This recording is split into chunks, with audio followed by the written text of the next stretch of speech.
Assalamualaikum warahmatullahi wabarakatuh. Masih lagi 68 orang ya.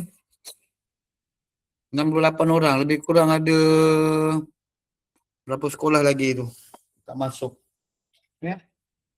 Ada berapa sekolah tak masuk lagi.